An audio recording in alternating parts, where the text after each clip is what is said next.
take my love for granted. So, the fact that you're even watching this video means I got it done. Yay, go me. That is a huge accomplishment right now because my life is super chaotic. We are putting our house on the market, which means I have all of those things that one has to do when one gets ready to put their house on the market, which means painting walls and cleaning and purging and packing things up. It is totally and utterly chaotic. Yeah.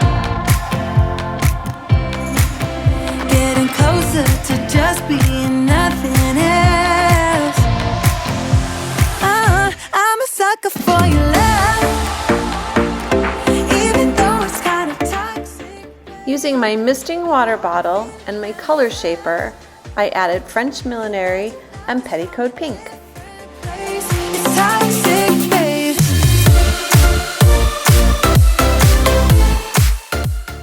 I'm using a generic staining pad that I got at the big box store to blend my two colors. A little bit of water and just a tap, tap, tap gets those colors to blend together nicely. Not sure what I expected. To think you wouldn't be so reckless. For any of the DIY paint products used in this video, please visit my website, junkeduphome.com, which is in the description box below. For granted. We keep on talking from body to body. Yeah. So I paint live on the DIY Paint Facebook page every other Wednesday at 11 a.m. And most times I am flying by the seat of my pants. I never have my project picked out weeks in advance. I'm usually picking my project out the night before. This little 3-drawer chest was no different. The only difference was usually I have at least a paint plan the night before. This time there was no paint plan the night before. Babe.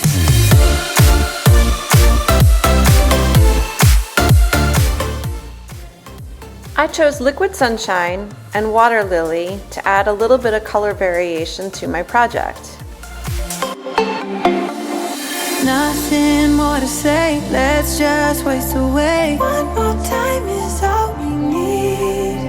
A bitter truth to face, not that innocent. You really only need just a little bit of paint for this type of blending. A little bit of paint on your brush and a little bit of water, and that helps spread that paint around, and you're adding some depth and dimension and some color variation. That your love is from a different place. It's toxic, babe.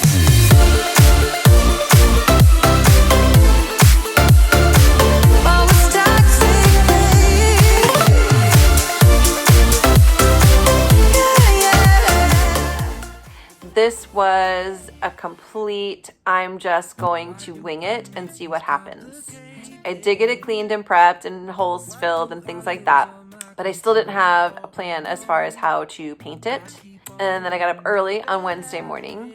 I spent the morning at the orthodontist with my youngest, and then I rolled in home about 9:45 in the morning. Remember, I paint live at 11 a.m. I still had no plan, and I almost posted an apologetic, I'm so sorry, something came up, I can't go live today.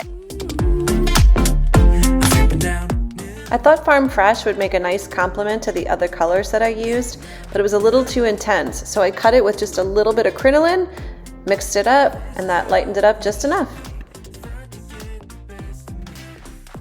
I decided to use a true dry brush technique for this part. Put a little bit of paint on your brush, blot most of it off on a paper towel, and use a light feathery motion to deposit just hints of color. This is not what we should be. Start to get the best of me. I keep on holding things within me. I keep it deep inside myself. I swear to never talk about it until I start to yell.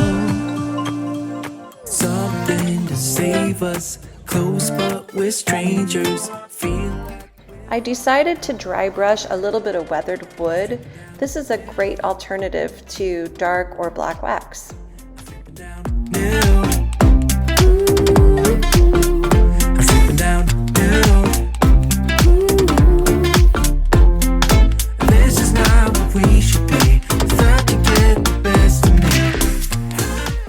and I pushed through. It was a hard thing to do. I felt completely unprepared. I felt overwhelmed, and I knew that I just needed to push that live button, and I just knew that once I got started, I could trust myself and everything was going to be okay. And it was. So I feel like much of my life is just like that right now. There are a lot of unknowns. There are a lot of questions, a lot of logistical questions. How is this all going to work? Is this going to work? But just like my experience of pushing that live button last Wednesday to start this piece, and then much like pushing through and doing the hard things to get this video edited in a time of utter chaos, I feel like it's a good lesson for me. It's the universe telling me I just need to push through. I just need to push the button.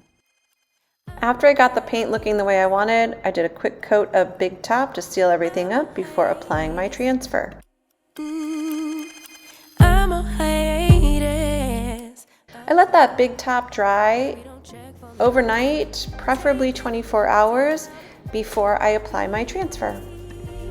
And live my life off screen.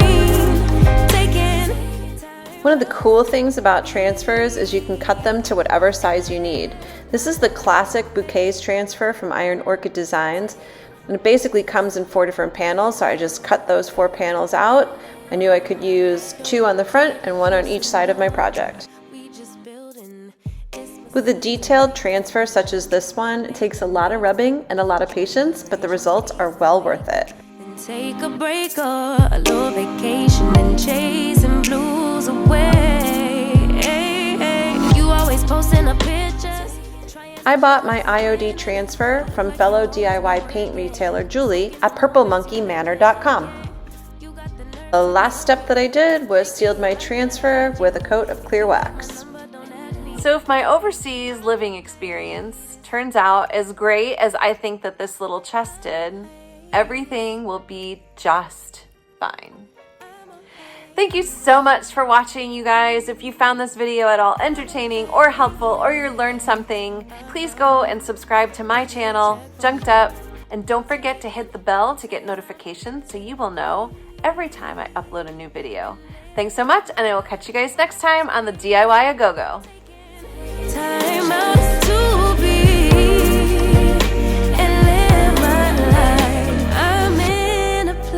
Serene and pure and free. Hey, I ain't worried about